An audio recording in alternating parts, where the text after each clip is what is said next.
दोस्तों, Indian air force के दिन तो बहुत बुरे आ गए हैं। इतने ज़्यादा बुरे कि 31 स्क्वाड्रन थे, नाम के लिए 31 थे तो 29, लेकिन पेपर के ऊपर 31 थे। अब जो 2 स्क्वाड्रन जो थे मिग 21 के, वो 26 सितंबर को लास्ट वीक में रिटायर कर दिए गए। अब रह गए 29 स्क्वाड्रन साहब। हालात ऐसे हैं कि इसमें से भी जो पुराने एयरक्राफ्ट हैं, उसमें से मिग 29 है, जगुआर हैं, मिराज 2000 है, ये भी 2035 तक रिटायर हो जाएंगे। और जब मैंने इनके डेटा को चेक किया तो मैंने पाया कि मिग 21 और मिराज तो अभी भी जंग में काम आ सकते हैं, लेकिन जगुआर तो काम ही नहीं आ सकते।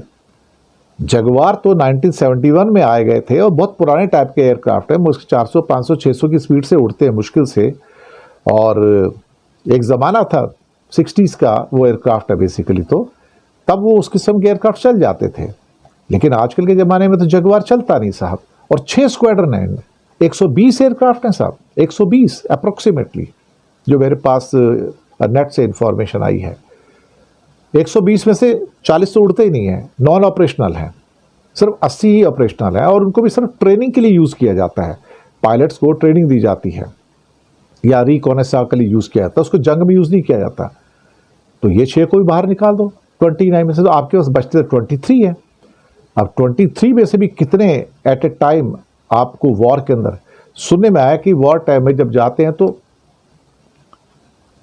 2/3 65-70% ही ऑपरेशनलाइज होते हैं, बाकी 30% तो गैरेज में पड़े रहते हैं, रिपेयर में पड़े रहते हैं साहब। जैसे कि 120 में से 40 एयरक्राफ्ट तो नॉन ऑपरेशनल है जगुआर के, गैरेज में पड़े होंगे या ठीक ही नहीं होते हैं, उनके कल पुर्जे ही नहीं मिलते होंगे ब्रिटेन से अब तो, क्योंकि वो तो बनने तो बंद हो चुके, कई दशक पहले बंद हो चुके। तो उस हिसाब से देखा जाए तो इंडियन एयरफोर्स की तो हालत बड़ी नाजुक हो गई है। और 1962 के बाद अब पिछले 65 सालों के अंदर भारतीय वायुसेना, इंडियन एयरफोर्स इतनी कमज़ोर कभी नहीं थी जितनी अब मोदी के टाइम में आई है। इन 11 सालों में मुझे लगता है 150-200 एयरक्राफ्ट तो रिटायर हो गए होंगे या गिर गए या जो भी हुआ है, लेकिन जुड़े कितने, सिवाय 36 एयरक्राफ्ट के तो कुछ जुड़ा ही नहीं। यहाँ पे जो राफेल आए हैं, उस राफेल में से भी कुछ चले गए। अब ये बताते नहीं कितने गए, अब कभी ना कभी तो खैर सच बाहर आ ही जाएगा, तो तब पता लग जाएगा कि कितने हमारे एयरक्राफ्ट उसमें उड़ गए थे। लेकिन अब हम ये ले दे के 20-22 स्क्वाड्रन के साथ, वर्किंग स्क्वाड्रन के साथ हम करेंगे क्या? 23 स्क्वाड्रन है। जगुआर तो लड़ते नहीं, जंग में जाते ही नहीं ना, वो तो रिकॉनेसांस ड्राइव और ट्रेनिंग के लिए यूज़ किए जाते हैं। अब 23 के साथ आप पूरा इंडिया कवर कर सकते हो। मिनिमम रिक्वायरमेंट 42 स्क्वाड्रन की है।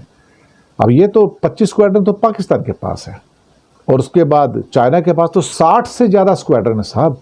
और उसमें से 300 एयरक्राफ्ट तो ऐसे हैं जो J-20 चंगदू हैं साहब, 5th जनरेशन स्टेल्थ फाइटर्स हैं। वो तो हमारे पास तो एक भी नहीं है। तो इतनी कमज़ोर एयरफोर्स तो हमारी कभी भी लाइफ में नहीं रही। उसके बारे में ये सवाल उठते रहे हैं कि मोदी के टाइम में इतनी एयरफोर्स कमज़ोर कैसे हो गई। बातें बड़ी बड़ी की जाती कि आर्म फोर्सेस मजबूत हो गई है, ये हो गई है, वो हो गई है, लेकिन इनकी हालत तो बहुत ज़्यादा ख़राब है। ये तो कुछ भी नहीं कर पाएंगे। अगर 2 मौक़ों के ऊपर जंग आ गई कहीं पे, चाइना के साथ भी और पाकिस्तान के साथ भी, तो हम तो लड़ नहीं पाएंगे। हमारे पास साजो सामान ही नहीं है। एक आर्मी के हमारे एक बड़े जनरल ने कहा था, और एयरफोर्स वालों ने भी कहा था कि देखो जी, अगर लड़ाई आ गई तो जो हमारे पास है उसके साथ हम लड़ेंगे, जो हमारे पास है उसके साथ हम लड़ेंगे। इसके ज़्यादा बेचारे और अपनी बेचारगी और क्या व्यक्त करेंगे भाई। अस्सलाम वालेकुम दोस्तों, आज की डेट में भारतीय एयरफोर्स पाकिस्तान एयरफोर्स से पीछे हो चुकी है। दोस्तों, आपने कभी सोचा कि इतना पैसा है उसके बावजूद ये हमसे पीछे कैसे रह गए हैं? दोस्तों, सबसे बड़ी वजह यह है कि आप जितने चाहें प्लेन अपने घर पर बना सकते हैं। यानी पाकिस्तान F-17 थंडर ब्लॉक 4 तक पहुंचने वाला है। और बड़ी खुशखबरी यह है कि ब्लॉक 4 का जो इंजन है वो भी पाकिस्तान में बनाया जाएगा। यानी चाइना से इंजन की टेक्नोलॉजी पाकिस्तान को दोस्तों फुल राइट्स के साथ ट्रांसफर हो जाएगी ब्लॉक 4 में। ब्लॉक 3 तक पाकिस्तान इंजन बाहर से मंगाता है, बाकी पूरा का पूरा दोस्तों तैयारा पाकिस्तान में बनता है। हर चीज उसका रेडार, उसकी एवियोनिक्स और दोस्तों उसका डिजाइन ये पाकिस्तान एरोनॉटिकल कॉम्प्लेक्स में बनते हैं। पाकिस्तान एयरफोर्स कहती है 100 चाहिए तो दोस्तों 1.5 से 2 साल में वो बनाकर दे देते हैं। अभी पाकिस्तान के पास तो 300 से भी ज्यादा J-17 थंडर दोस्तों लड़ाका तैयारी हो चुके हैं। भारत के हम देखें तो उनका तेजाज का इंजन नहीं आ रहा तो वो फंसा हुआ है। और दोस्तों तेजाज खुद भी किसी काम का तैयारा है ही नहीं, यानी ना ही उनकी एयरफोर्स ले रही है ना ही नेवी ले रही है। खुद सोचे कि J-17 थंडर जहां पर वार टेस्टेड हो चुका है, भारत को ठोक चुका है दोस्तों ऑपरेशन बुनियादुल मरसूस में और 2019 में भी, तो तेजाज ने ऐसे कोई बड़ा कारनामा किया भी नहीं है और ना ही उसका इंजन आ रहा है और ना ही उसकी कोई चीज भारत में बनती है। हर चीज दोस्तों भारत मंगवाता है और असम्बल करके तेजाज बनाता है। इससे बड़ा मसला ये बन रहा है कि भारत को जितने तैयारे चाहिए